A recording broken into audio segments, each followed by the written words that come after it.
Dear students, मैं हूं rice Rashid. Helion accounts academy में खुशामदीद।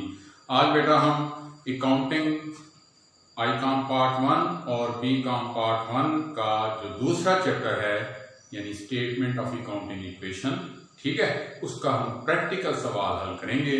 लास्ट लेक्चर में हमने देखा था कि स्टेटमेंट ऑफ अकाउंटिंग इक्वेशन होती क्या है, ठीक है, तो वो हम स्टेटमेंट कैसे बनाते हैं, आज हम उसका प्रैक्टिकल सवाल हल करेंगे। तो इस तरफ मैंने प्रैक्टिकल सवाल एक लिख दिया है। ये ऐसा सवाल है जो भावलपुर बोर्ड एनुअल 2017 के पेपर में आ चुका है और यहाँ पर मैं आपको यही सवाल अब हल करके दूंगा। तो पहले देखते हैं क्वेश्चन।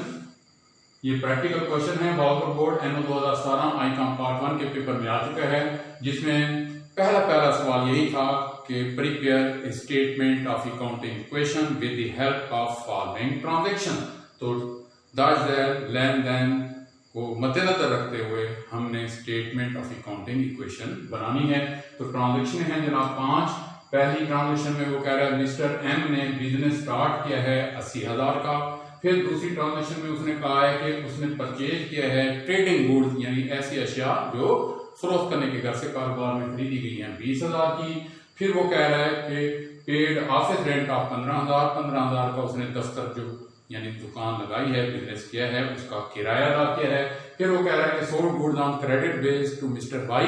मिस्टर वाई को, ठीक है, उसने उधार पर अशिया सेल की हैं। फिर वो कह रहा है cash received from mister Y. Mister Y को जो हमने उधार पर अशिया सेल की थी उससे उसने रिकवरी की है। तो इन ट्रांजैक्शनों को हमने स्टेटमेंट ऑफ अकाउंटिंग इक्वेशन में कैसे, ठीक है, दर्ज करना है। तो जब सवाल को हल करेंगे तो पहले क्वेश्चन नंबर जो भी यहाँ पेपर में दिया गया है वो लिखने से मान है तो ये मान। इसके बाद सोल्यूशन लिखने के बाद जब ये स्टेटमेंट बनाएंगे तो ये आप लैंडस्केप फॉर्म में बनाएंगे, ठीक है। एक होता है पेज पोर्ट्रेट फॉर्म और एक लैंडस्केप। तो आपने ये स्टेटमेंट जो है क्योंकि ये फैल जाती है तो ये आपने लैंडस्केप फॉर्म में बनानी है। तो ये स्टेटमेंट कैसे बनाएंगे, पहले हमने, ठीक है, हेडिंग देनी है यानी नेम ऑफ ट्रेडर। क्या लिखेंगे जी, नेम ऑफ ट्रेडर यानी ताजिर का नाम, वो कौन है, मिस्टर एम, ठीक है। अच्छा, इसके बाद आप स्टेटमेंट का नाम लिखेंगे, ये भी सेंटर में लिखेंगे। क्या लिखेंगे, स्टेटमेंट ऑफ अकाउंटिंग इक्वेशन, ये लिख देता हूं, स्टेटमेंट ऑफ अकाउंटिंग इक्वेशन, ठीक है। अब जो भी परफॉर्मा, जो भी स्टेटमेंट, ठीक है, जिसकी डेट ऊपर लगाएं उसकी डेट का कॉलम नीचे नहीं लिखते और जिस परफॉर्मे की डेट हम नीचे दर्ज करें उसकी डेट ऊपर मेंशन नहीं करते। तो यहां पर वैसे कोई डेट का ऐसा तस्करा नहीं किया गया, तो आप ये जनाब एक लकीर लगा देंगे, ठीक है। तो ये स्टेटमेंट बनाने लगे हैं तो पहले आपने ये लकीर लगानी है और एक और लकीर लगा देनी है, ठीक है। तो ये मैंने लकीर लगाई और एक तरफ आपने इस तरीके से बेटा लकीर लगा देनी है, ठीक है। ये जो मैंने रो एक इन्वर्ट की है इसको मजीद 2 हिस्सों में कन्वर्ट कर देंगे, ये, ठीक है जी। तो यहां पर पहला जो कॉलम होगा यहां पर लिखेंगे ट्रांजैक्शन नंबर, ट्रांजैक्शन नंबर। अब इस स्टेटमेंट में क्या प्रूफ देना है कि लेन देन के अंतराल के बाद एसेट्स की मालियत जो होती है वो इक्विटीज के बराबर होती है। तो इस स्टेटमेंट के 2 हिस्से कर लेंगे। एक तरफ एसेट्स, ये ऊपर वाले हिस्से में आपने लिख देने हैं, ठीक है, ये जगह आपने काफी सारी रखनी है, और is equal to equities. Equities भी लिख सकते हैं या आप लिखें लायबिलिटीज एंड ओनर इक्विटीज, या इक्विटीज लिख लें,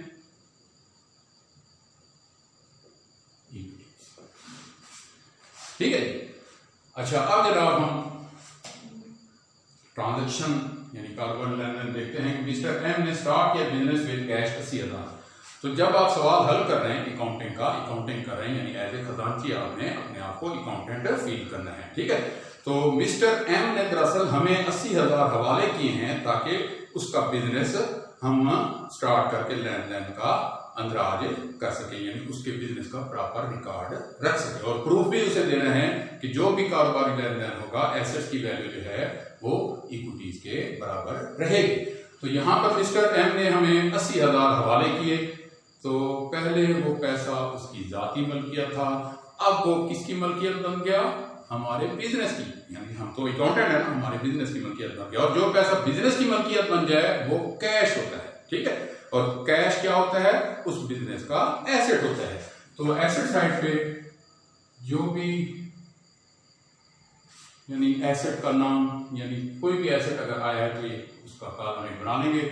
और मालिक का भी खाता हमने साथ चलाना है, तो मालिक खाते को कैपिटल कहते हैं। ये आपने एंड में जो है ये कॉलम आपने कैपिटल का भी बनाना है, ठीक है। तो पहली ट्रांजेक्शन, ये ट्रांजेक्शन नंबर में आपने ये नंबर डाल देना है। कैश में इजाफा हो रहा है बेटा 80,000, ये 80,000 लिख देंगे कैश के नीचे, ठीक है। और कैपिटल जिसका हमें हिसाब किताब देना है 80,000 का, ये सरमाया है जो एज अकाउंटेंट हमने उसका हिसाब किताब देना है। तो कैश में इजाफा और कैपिटल में इजाफा, ठीक है। अच्छा, एक बात और जो मैंने लास्ट अपना वीडियो में भी डिस्कस कर चुका हूं, बड़ी अहम है इस सवाल को हल करने के लिए, क्या कि कौन सी ऐसी ट्रांजैक्शन है जो मखसूस जो हम मालिक के कैपिटल में एडजस्ट करते हैं, यानी वो लेन देन जिसका ताल्लुक डायरेक्ट ओनर से हो, वो ट्रांजैक्शन को, उस ट्रांजैक्शन को हम कैपिटल के मालिक के कैपिटल में एडजस्ट करेंगे। वो तो जहन में है ना, वो कितनी थी? 8 थी। कितनी थी बेटा? 8। कौन कौन सी? हाँ, बताने लगा हूं, ये जरा आप ध्यान में रखिएगा। अगर कारोबार में आमदनी है तो वो हमने देनी है, यानी कैपिटल में जमा कर देंगे। और अगर कारोबार में खर्चा हुआ है तो वो हम कैपिटल से मैनेज कर देंगे, यानी कारोबार में अगर रेवेन्यू है, इनकम है तो कैपिटल में जमा, और अगर एक्सपेंसेस हैं तो कैपिटल से नफी। इसी तरह कारोबार में अगर प्रॉफिट है तो वो हमने ओनर को देना है, यानी उसके कैपिटल में जमा कर देंगे। अगर कारोबार में लॉस हुआ है तो उसका हिसाब मालिक से लेना है, तो वो हम क्या करेंगे? मैनेज कर देंगे, ठीक है। कितनी चीजें हो गई? 4। कौन कौन सी? अगर आमदनी है तो कैपिटल में जमा, खर्चा है तो कैपिटल से नफी, अगर प्रॉफिट है तो कैपिटल में जमा, और अगर लॉस है तो कैपिटल से नफी। अच्छा, इसी तरह अगर न्यू कैपिटल इंट्रोड्यूस करता है ओनर, तो ये भी चीज हम उसके कैपिटल में जमा कर देंगे। अगर ड्राइंग जाती इस्तेमाल के लिए कोई भी कारोबार की चीज घर ले जाता है तो ये चीज हम उसके कैपिटल से नफी कर देंगे। कितनी चीजें हो गई? 6, समझ रहे ना। अच्छा, इसके अलावा 2 और भी हैं। वो है ये है कि इंटरेस्ट ऑन कैपिटल अगर हो तो वो हमने देना होता है मालिक को, वो हम कैपिटल में जमा कर देंगे। और अगर इंटरेस्ट ऑन ड्राइंग है तो उसका हिसाब हमने मालिक से लेना है, तो क्या करेंगे? वो कैपिटल से मैनेज कर देंगे। तो 8 चीजें, आमदनियां, खर्चे, मुनाफा, नुकसान, ड्राइंग, न्यू कैपिटल इंट्रोड्यूस, और इंटरेस्ट ऑन कैपिटल और इंटरेस्ट ऑन ड्राइंग। इसका हम अलग कॉलम नहीं बनाएंगे, बल्कि ये चीजें हम मालिक के कैपिटल में एडजस्ट करेंगे। अब हम आगे बढ़ते हैं इस सवाल को। दूसरी ट्रांजैक्शन, वो कह रहा है ही परचेज ट्रेडिंग गुड्स। अब जाहिर है अकाउंटेंट के पास जब 80,000 आया था कैश, तो उसने बिजनेस को जो चलाना है उसके लिए उसने अशिया खरीदी, नग 80,000 मालियत की गुड्स खरीदी। गुड्स मुराद ऐसी अशिया जो फरोख्त करने के घर से बिजनेस में खरीदी है। तो क्या हुआ? ये लेन देन यानी गिव एंड टेक क्या हुआ? गुड्स में इजाफा और कैश में कमी, ठीक है। उधार भी खरीदी जा सकती थी, लेकिन ऐसा नहीं हुआ। यहाँ पर जो ट्रेडिंग गुड्स हैं वो नग खरीदी जा रही है, ठीक है। तो गुड्स में इजाफा और कैश में कमी। तो अब इस ट्रांजेक्शन को कैसे हल करेंगे? इसमें दर्ज कैसे करेंगे? ट्रांजेक्शन नंबर 2, ठीक है। तो गुड्स का एक और कॉलम बना लेंगे, ये गुड्स, यहाँ पे स्टॉक भी लिख सकते हैं, गुड भी लिख सकते हैं। तो ट्रांजेक्शन नंबर 2 ऊपर नहीं लिखेंगे, बल्कि ट्रांजेक्शन नंबर 2 के सामने गुड्स में इजाफा कितना है बेटा? 20,000, और नग खरीदी है तो कैश में कमी कर देंगे 30,000। देखिए, ये मैंने लेन देन दर्ज किया, गुड्स में इजाफा और कैश में कमी। अब देखते हैं कि आया इस लेन देन के अंदराज के बाद कारोबार के जो असासाजात हैं वो इक्विटीज के बराबर हैं। तो ये बराबर देखने के लिए हम बैलेंस निकालते हैं। बैलेंस यानी बकिया, क्या आप इसे एडजस्ट करेंगे? 80 में से 20 क्या है? ये 60। गुड्स कितनी मालियत की है बिजनेस में? 20,000 की।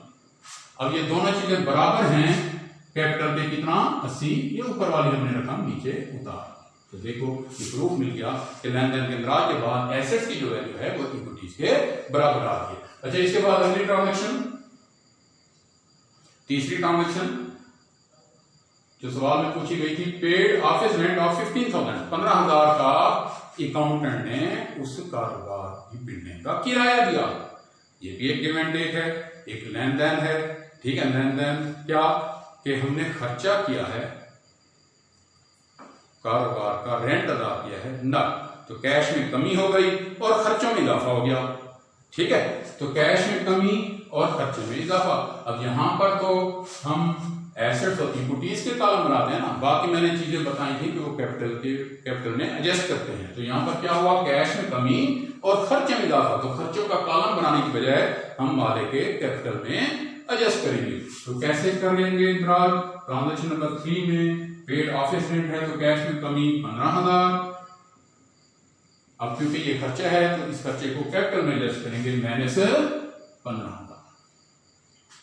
ठीक है जी। अच्छा, इसके बाद हम देखेंगे कि आया एसेट्स की वैल्यू इक्विटीज के बराबर है, तो ये बैलेंस निकाल लेंगे। 60 में से 15 गया 45,000, ये 20,000 हम एज इट इज लिख देंगे वैसे के वैसे। सिर्फ ये वाली चीजें हमने नीचे उतारनी है, ऊपर वाले स्टेटस को नहीं उतारना। ये बराबर का निशान लाल में लगाना है, जब भी आपने बैलेंस निकालना है बराबर का निशान लाल में लगाना है। तो 80 में से 15 गया 65,000। ठीक है, तो देखें आया एसेट्स की वैल्यू इक्विटीज के बराबर आ रही है, ये 3 ट्रांजेक्शन दर्ज करने के बाद। अब हम अगली ट्रांजेक्शन देखते हैं, चौथी ट्रांजेक्शन, जिसमें वो कह रहा है sold goods on credit for rupees 18,000 to mister Y. अब कारोबार में मिस्टर वाई को हमने अशिया सेल की उधार पर, तो उधार की निशानी होती है नाम आ जाए या ऑन अकाउंट का लफ्ज हो या ऑन क्रेडिट का लफ्ज हो, तो इट्स मीन वो लेन देन उधार पर हुआ है। ठीक है, मिस्टर वाई को हमने उधार पर अशिया सेल की, तो इस लेन देन में क्या होगा, लेन और देन यानी गिव एंड टेक किस चीज का हुआ होगा, गुड्स में कमी हो गई। ठीक है, लेकिन दूसरी तरफ क्या होना है, अगर पैसा नगद सेल करते तो पैसा आ जाता, लेकिन हमने उधार पर सेल की है तो हमारे अकाउंट रिसीवेबल में इजाफा हो जाएगा। तो अकाउंट रिसीवेबल कौन होते हैं, ऐसे अफराद जिनसे हमें इन फ्यूचर वसूली करनी है, इनको डेटर्स भी कहते हैं। और ये लोग क्या होते हैं, हमारे बिजनेस के एसेट्स होते हैं। तो ये हुआ कि गुड्स में कमी हो गई और अकाउंट रिसीवेबल यानी एसेट में इजाफा हो गया। एक एसेट में कमी, दूसरे एसेट में इजाफा, ये दोनों इफेक्ट एसेट साइड पे होंगे। तो एसेट साइड पे हम एक और कॉलम बना लेंगे, अकाउंट रिसीवेबल या डेटर भी लिख सकते हैं, या आप अकाउंट रिसीवेबल। तो ट्रांजेक्शन नंबर 4 के सामने आप 18,000 अकाउंट रिसीवेबल में इजाफा कर देंगे बेटा, और कैश में कमी कर देंगे 18, लेकिन ये सॉरी गुड्स में कमी कर देंगे 18,000।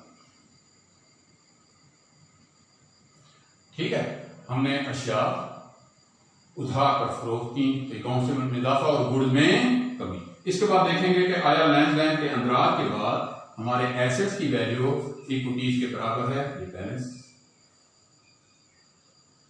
ये 45,000 एज इट इज लिख देंगे, 20 में से, ठीक है, 20 में से 18,000 गए, बाकी 2,000, और अकाउंट रिसीवेबल से वसूली हमने कितनी करनी है, 18,000 की। ये चीजें बराबर हैं 65,000। अब देख रहे हैं कि आया एसेट्स की वैल्यू इक्विटीज के बराबर है।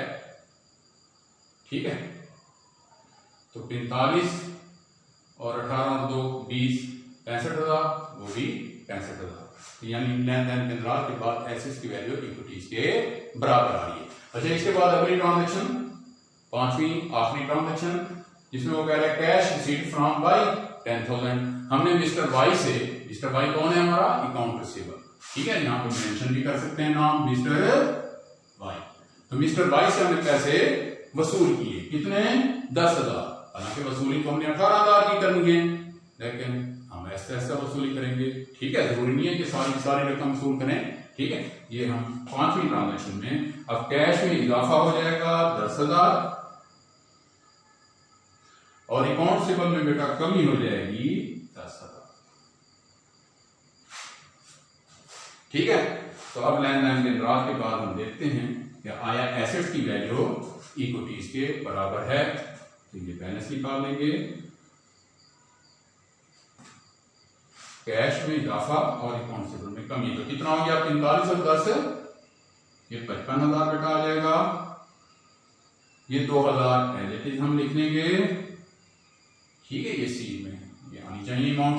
और 18 में से 10,000 गया, बाकी 8,000 की रकम है जो हमें अकाउंटेबल से बकाया लेनी है, वसूल करनी है। ठीक है, अब ये तीनों चीजें बराबर हैं 65,000 की, जो ऊपर वाली रकम थी वो हमने उतार। ठीक है, इसके बाद बेटा एंड में हमने क्या कर लेना है, टोटल। ट्रांजैक्शन हमारी मुकम्मल हो गई, एंड में क्या कर लेना है बेटा, टोटल। तो टोटल एसेट्स को भी मिक्स कर देंगे और इक्विटी साइड भी मिक्स कर देंगे। ठीक है, हाँ जी, कितना हो गया 55, 8 और 2 10, 55 और 10 65,000। ये हमारे एसेट्स हैं 65,000 मालिक के, और ये बराबर है, ये 65,000 हमारा सरमाया है। तो प्रूफ हमें मिल गया कि लेन देन के अंतराल के बाद एसेट्स की वैल्यू इक्विटीज के बराबर रहती है।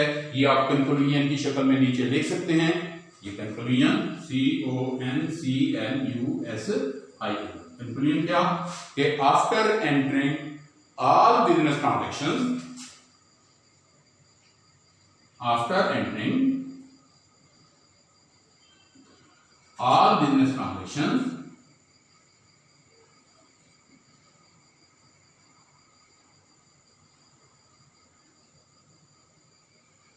the value of assets remain equal to value of equity. The value of assets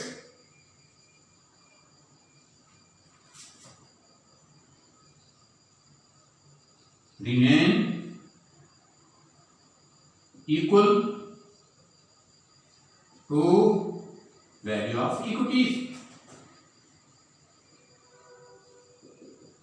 ठीक है, तो ये एक सवाल था स्टेटमेंट एंड कॉमेंट क्वेश्चन जो भावपुर बोर्ड के साहब पेपरों में आ चुका था एनुअल 2017, ये क्वेश्चन और ये इसका सलूशन। नेक्स्ट इंशाल्लाह हम वीडियो में, ठीक है, हम किसी और बोर्ड यानी कराची बोर्ड हो सकता है, ठीक है, मुल्तान बोर्ड हो सकता है, लाहौर बोर्ड हो सकता है, उसका कोई सवाल हमने हल करना है। Thank you.